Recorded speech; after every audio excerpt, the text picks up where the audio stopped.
Hello, hi, namaste. Once upon a time, an elephant represents European power in this chapter, and man is a symbol of native Africans. Hut is a symbol of natural resource. Lion is representing Queen of England. Elephant goes to the man seeking favor. Man helps the elephant to put its trunk inside the hut. The intricacy of jungle laws. Gentlemen refer to the animals themselves.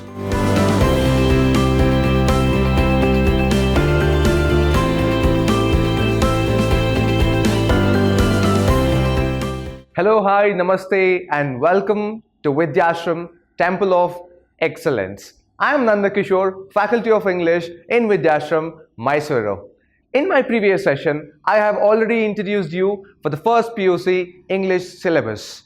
And in today's session, I am going to discuss the very first chapter, The Gentleman of the Jungle. So let's start with today's session, The Gentleman of the Jungle, written by Jomo Kenyatta.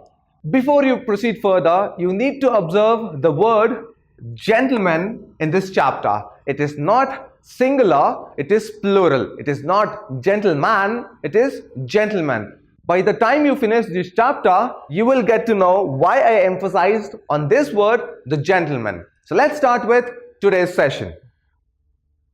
So what is the first thing you need to know? You need to know about the author. Author is Jomo Kenyatta, and as you can see, he is none other than Jomo Kenyatta, and he was an African political leader and the first president of Kenya, and he also campaigned for land reform and African political rights. To know what else should you know? You should know about background of the chapter. So why it is important to know about the background of the chapter? It's because whenever you study a piece of poem or a chapter or a drama, it is very must to know the intention of the author's writings. So let us see the background of this chapter. This chapter throws light on 19th century colonial era and misuse of supreme power by Europeans in Kenya. And remember, since Jomo Kenyatta is from Kenya, we are only referring to Kenya here. But European powers have colonized all over the world. They were the colonizer and they colonized lot other slave countries throughout the world. Exploitation of Kikuyu ethnic group. In this chapter, Jomo Kenyatta emphasizes what group were exploited in this chapter. And he has spoken about this exploitation in the form of fable. And here, as he refers, exploitation of Kikuyu ethnic group and their culture, innocence, tradition, natural resource, and lot more. So this lesson is narrated in a form of fable. What is the meaning of fable? Fable is nothing but a story where the animal characters are used, and using the animal characters, one is narrating the story. So let us see what is the main chapter here. So Jomo Kenyatta, as he wants to narrate his story, he uses the words once upon a time. If you have your great-grandparents or grandparents, they would have narrated you the story or the bedtime stories using these words. Once upon a time, there lived a king. So Jomo Kenyatta is making use of the same sort of words here in order to reach the readers. And he says, once upon a time, there lived a man in the jungle and he made friendship with the elephant. Is it possible in reality for a man to make friendship with an elephant? Possibilities are very less. But in fable, in fiction, everything is possible. An animal can make friendship with man. And what happens here? There is a friendship between a man and an elephant. An elephant represents European power in this chapter, and man is a symbol of native Africans. Don't forget this. These two lines are very important. Elephant is not just elephant, it could be all the animals in the chapter. They represent European powers, and man in this chapter is representing native Africans. What happens next? There is a torrential rain. Torrential rain, heavy rain. And elephant goes to the man asking for a favor. What favor did the elephant ask? What is the meaning of favor here? Help. Elephant goes to the man and asks favor from the elephant to keep itself inside the hut. If man can allow the elephant to get inside the hut, to save the elephant itself from the torrential rain. But what will the man do? The elephant uses these words, "My dear good man, will you please let me put my trunk inside your hut to keep it out of this torrential rain." Now, elephant is asking the man so that it can put its trunk inside the hut to save itself from the torrential rain. And what will man reply? Man replied, "My dear good elephant, my hut is very small, but there is room for your trunk and myself. Please put your trunk in gently." Now, man is very humble. Man, as I told you, is representing the native Africans. If you take, for instance, man as representing India, we Indians were very humble. In the beginning, why did the Britishers come to India? They came to India for trading purpose. So what did Indians do? They thought that we are going to flourish in our business. We are going to trade our spices for something else from Britishers. But instead, as the time passed on, what happened? Britishers came, they established their colony, they overtook everything from India, they took charge of entire India, they made colonies, they separated, they followed the policy of divide and rule. So that is exactly what the elephant will do as we proceed further in this chapter.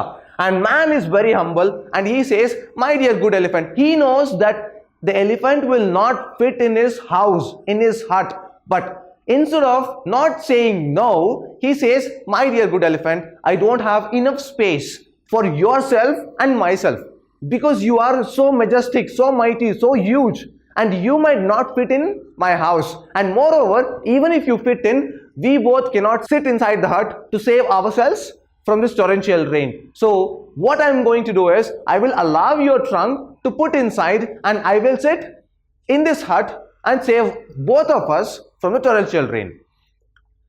But what happens next? Now you should remember also, hut is a symbol of natural resource available. In Africa, Africa was rich in diamond. Even today it is very rich. And what did the Britishers do? As soon as they went and occupied and colonized Africa, they dug out all the precious stones, all the natural wealth available. Even they exploited the natural resources available. And not just that, in Africa, the savannas forests, they are very rich in natural wealth. What are they doing? They are going for trophy hunting. Do you know that trophy hunting is one such bad thing which is exploiting the natural resources? It is happening even today and there is no one to object. And not just that, even the poachers are killing the animals. And remember, lot of the animals are in the verge of extinction. For the next 50 years, most of the natural inhabited animals or birds or species would go extinct. Only thing we can see, or only place where we can see them, is in museum or in the pictures or in the YouTube. So please save the natural resources available. What happens next in the chapter? Elephant says, "You have done me a good deed and one day I shall return your kindness." Now the man allows the elephant to put its trunk inside the hut and elephant thanks him. He is using flowery words. The elephant is using flowery words to convince the man that he is good. But what followed next? Elephant will eventually sneak inside the man's hut and he will fling the man outside of his hut. But will elephant be satisfied with this? Because he is keeping his trunk inside the hut. Will he be satisfied with that? No. Instead, he somehow sneaks inside the man's hut and he will fling the man out of his own hut and says, "Elephant, my dear good friend, your skin is harder than mine, and as there is no space, no enough room for both of us, you can afford to remain in the rain while I am protecting my delicate skin from the hailstorm." Now elephant is using these words. This is very funny because elephant has harder skin than man, but instead what is the elephant doing here? Elephant will fling the man outside and it says that there is no room for both of us. So you can just go outside, you can stand outside and you can protect your skin because your skin is harder than mine. Who is saying this? The elephant is saying. That is exactly what Britishers told. Britishers told that you are the native people.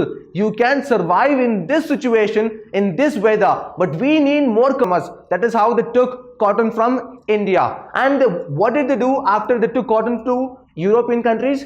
They fabricated it. They finished the goods with it. And they sent back laying heavy duties for us. Instead, we were jobless. What follows next? Man starts grumbling in search of justice. Now, who owned the hut here? It was the man's hut. And what did the elephant do? Elephant flung the man. And man cannot just stand outside and just say, okay, elephant, you came and occupied my hut. Belong to you. Let the hut belong to you. I don't want the hut. I will just go home. He cannot do that because man has struggled to construct the hut or to build a hut. So he wants to take back his hut. In search of justice, he is standing there in search of justice and he is grumbling. He is shouting. So what happens next? All the animals in the nearby forest will come and surround this area and they are looking at a heated argument between the man and the elephant. In this point of time, the lion. Here, lion is representing Queen of England. So this chapter could be read as political satire as well. There is one 6-mark question. Can you read this chapter from the political satire angle? And this could be asked for 6 marks as well. And lion, as I told, is representing the Queen of England. Now the lion pops into the picture and he says, don't you all know that I am the king of the jungle? How dare anyone disturb the peace of my kingdom? Next, what happens? I say this gentleman's game. Elephant, who was one of the high ministers in the jungle kingdom, said, remember, what is the designation owned by the elephant? He is one of the high minister, not just minister, one of the high ministers. He says, now he is again using the flowery words, my lord, there is no disturbance of the peace in your kingdom. I have only been having a little discussion with my friend here as to the possession of the little hut which your lordship sees me occupying. As we know, the hut belonged to the man and elephant is giving total different picture which the elephant is providing to the jungle lord. The lion is totally different. Possession, he uses the word. Who should own the hut? We all know that the hut belonged to the man. Now, the elephant has arisen a question, who should own the hut? So what will the king do now? Majestic plan. The king will come up with a plan now. Lion, who wanted peace and tranquility. Now this is 1-mark question. What did the lion want to have in his kingdom? It wanted to have peace and tranquility in his kingdom. Said, I command my ministers to appoint a commission of inquiry to go thoroughly into this matter and report accordingly. Now, lion decides to appoint a commission of inquiry so that this dispute will be solved. He then tells man, who is he here? The lion. The lion tells man, you have done well by establishing friendship with my people, especially with the elephant who is one of my honorable ministers of state. Do not grumble anymore. Your hut is not lost to you. Wait until the sitting of my imperial commission. This is very important. He says, my imperial commission. The word imperial has got more towards the Britishers. So he says, the lion says, sitting of my imperial commission, and there you will be given plenty of opportunity to state your case. I am sure you will be pleased with the findings of the commission. Man was very pleased with these sweet words and waited innocently. Now these words were promised by the jungle lord lion to the man. And man, after listening to all these sweet words, he strongly believed that he would get back his hut. But will he get back his hut? Let us see it. So, as per the words of Lion King, elephant will decide to appoint the committee members for the inquiry committee. Now the elephant decides to appoint the committee members, and who are they? I named them Majestic 5. And the first one is Mr. Rhinoceros, Mr. Buffalo, Mr. Alligator. Most importantly, fourth one, the Right Honorable Mr. Fox, to act as a chairman. Very cleverly chosen by Jomo Kenyatta. As we know, fox is very cunning and it will always save itself and it always take the side of cunningness. And that's the reason why Jomo Kenyatta has appointed Mr. Fox to act as chairman. And fifth one, Mr. Leopard to act as secretary. Jungle laws. We come to the jungle laws now. Now what happened? Elephant goes to the man seeking favor. Man helps the elephant to put its trunk inside the hut. What will the elephant do? Elephant will somehow sneak inside the hut and flings the man out. And man starts grumbling and lion pitches into this scene and lion will order or command the elephant to appoint the committee members and elephant will take initiative to appoint 5 members. So this 5 members could be asked for 1 mark. So this is 1 mark question and they can ask you name any 1 or 2 committee members who were appointed for the commission of inquiry and you should be in a place to answer the question. So what follows? Jungle laws. They create their own jungle laws. Man demanded someone from his side. Now if you see 5 members of the commission of inquiry, there is nobody to represent from man's side. So what will man do? Man, he just goes to the jungle lords and he questions. Why is that there is nobody to represent from my end?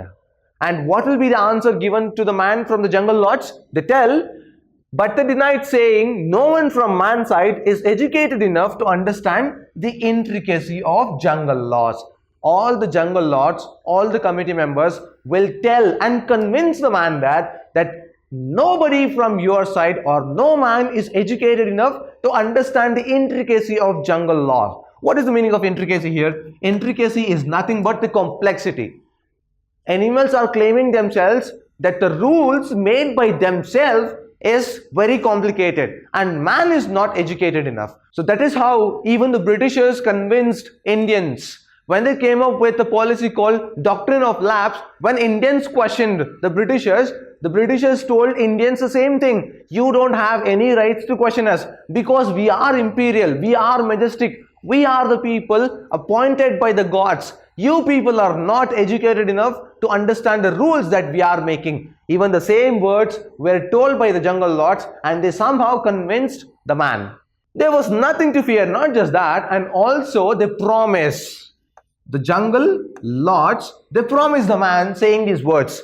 There was nothing to fear as the members of the commission were all men of repute. They are not just ordinary men. Don't think that we are not educated enough. We are highly educated. For their impartiality, injustice, and as they were gentlemen. Now, I told you in the beginning of the session, the word gentlemen referred to the animals themselves.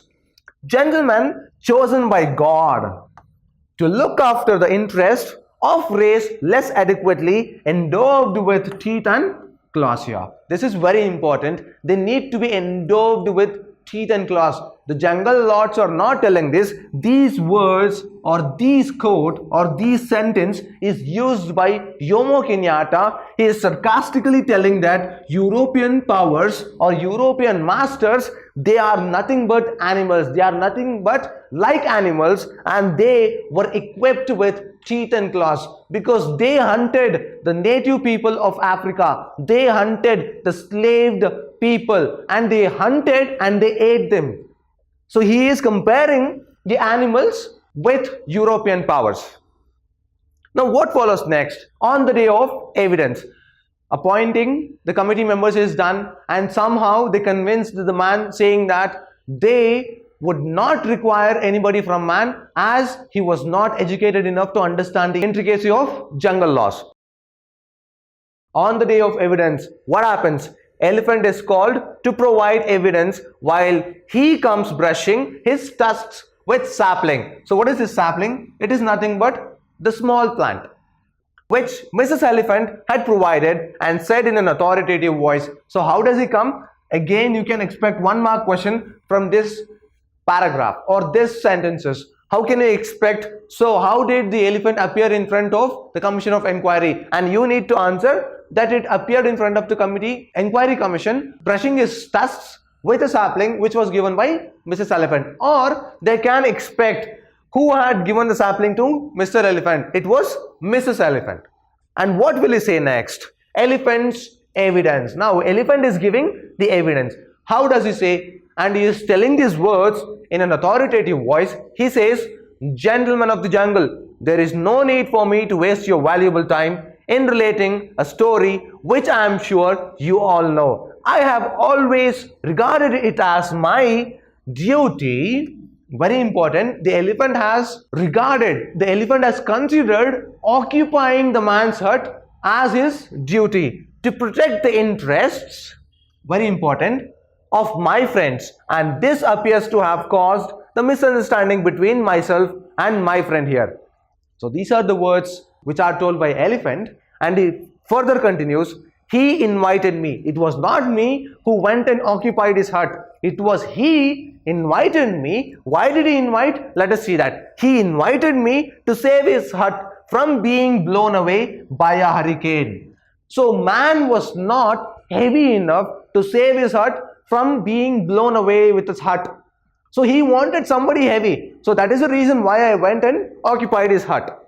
As the hurricane had gained access owing to the unoccupied space. So remember, elephant is saying unoccupied space is occupied. He is not using the word saying that I threw him away or I threw him out of the hut and I went and occupied.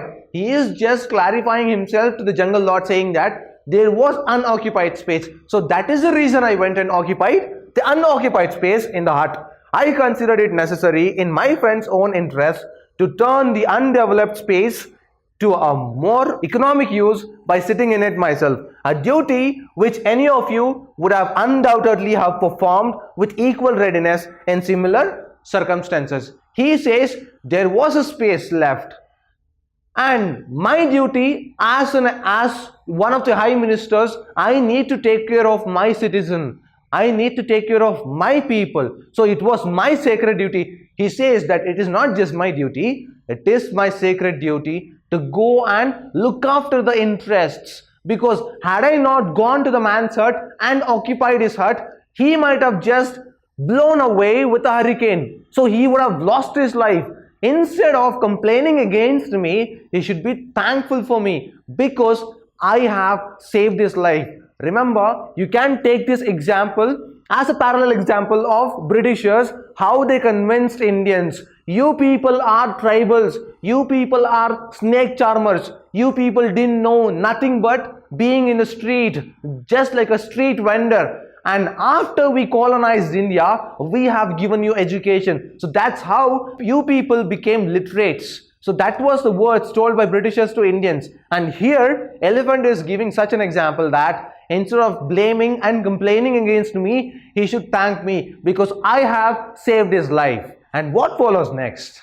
So cut and clean. I name it cut and clean. Why? Because now elephant has given his evidence saying that I have done my sacred duty. And what will the man say? Let us see that. So as soon as the elephant comes and gives the evidence, all the animals, they supported elephant's evidence. And not just that, even when the man was called to give his account, when man began to give his account, they cut him short by saying, "My good man, please confine yourself to relevant issues." We have already heard the circumstances from various unbiased, very important, unbiased sources. All we wish you is to tell us whether the undeveloped space in your hut was occupied by anyone else before Mr. Elephant assumed his position. Now, the commission is asking the man, is questioning the man whether your undeveloped space was occupied by anyone else before elephant came and occupied.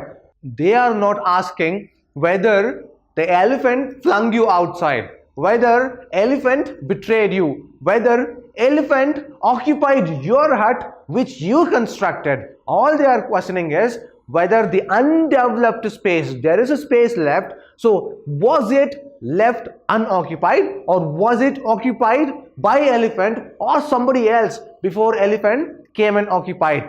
And as these words were told, man says, "No, but." Just stop him there. That is the reason I have named cut and clean. They are not giving a man a single opportunity to tell himself what had happened. Everybody know, each and every animal which was surrounding this area, when the heated argument was taking place, each and every animal knows that the hut belonged to the man, but none of the people or none of the animal were supporting man. And let us see in the next session what happens. So will the man get back his hut? Will the lion keeps up his word? Will the inquiry commission deliver the injustice or impartial justice to the man? In my next session, I will be continuing with the same chapter. Until then, see you and take care. Thank you.